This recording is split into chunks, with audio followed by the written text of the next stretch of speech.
అమ్మ జీవితం రేసు గుర్రంలో ఉండేవాళ్ళం. ఆ వాచ్మెన్ గారి దెబ్బకి సెంట్రల్ జైలు ఖైదీలమైపోయాం. చచ్చిపోతామన్న భయం కంటే పెద్ద టెన్షన్ లైఫ్లో ఏముంటుందిరా?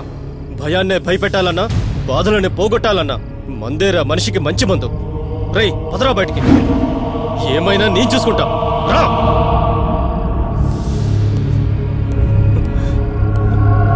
రే రే రా రే రా రే రే రా రే రా.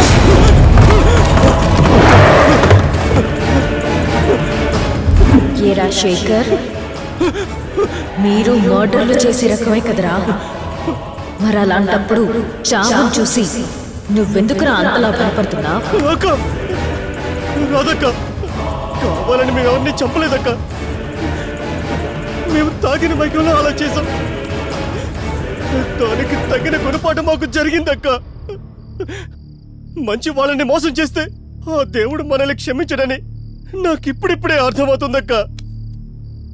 ఆ రోజు అంకుల్ దగ్గర తీసుకున్న 25 లక్షలు బెట్టింగ్ లో పోయాయక్క. ఆ పాపం వల్లే నా 3 ఫ్రెండ్స్ చనిపోయారక్క. ప్లీజ్ అక్క, తప్పైపోయిందక్క.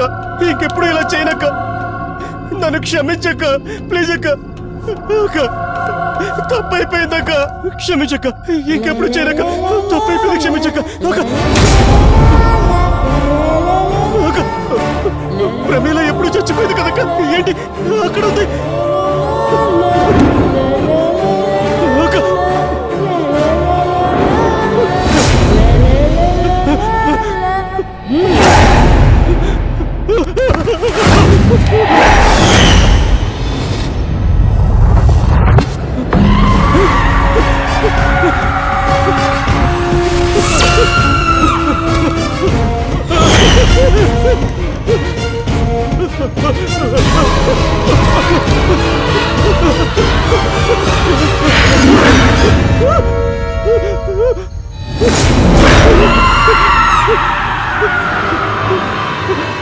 నేను అవిటి దానిలో ఉన్నప్పుడు నిన్ను చూసి భయపడ్డాన్రా. నువ్వు నన్ను చూసి నవ్వావు. ఇప్పుడు నేనే నిన్ను దగ్గరికి రమ్మంటే భయంతో పారిపోతావేంట్రా? కాళ్ళు చేతులు సరిగ్గా ఉన్నాయన్న ధైర్యం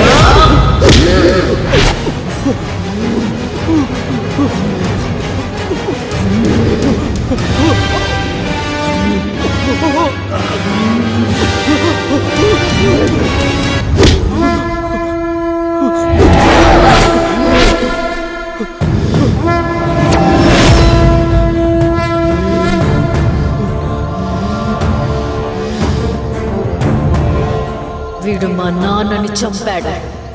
వీడిని చంపకుండా నన్నెవరూ ఆపలేరు. వీడు మీ నాన్న చావుకి నీ చావుకి కారణం అయ్యొచ్చు, కానీ వీడిని శిక్షించడానికి చట్టం ఉంది. వీడికి శిక్ష పడేలా నేను చూస్తాను. నువ్వు రాధ శరీరాన్ని విడిచి వెళ్ళిపో. వీడిని చంపేంత వరకు నేను రాధ శరీరాన్ని వదిలిపెట్టి వెళ్ళను. నువ్వు అడ్డు తప్పుకో. నిన్ను రాధ శరీరంలోంచి ఎలా బయటికి తేలో నాకు బాగా తెలుసు. నీ బలం అంతా ఎంతైనా ఈ గేట్ లోపల. నువ్వు ఎంత ప్రయత్నించినా బయటికి వెళ్ళలేవు.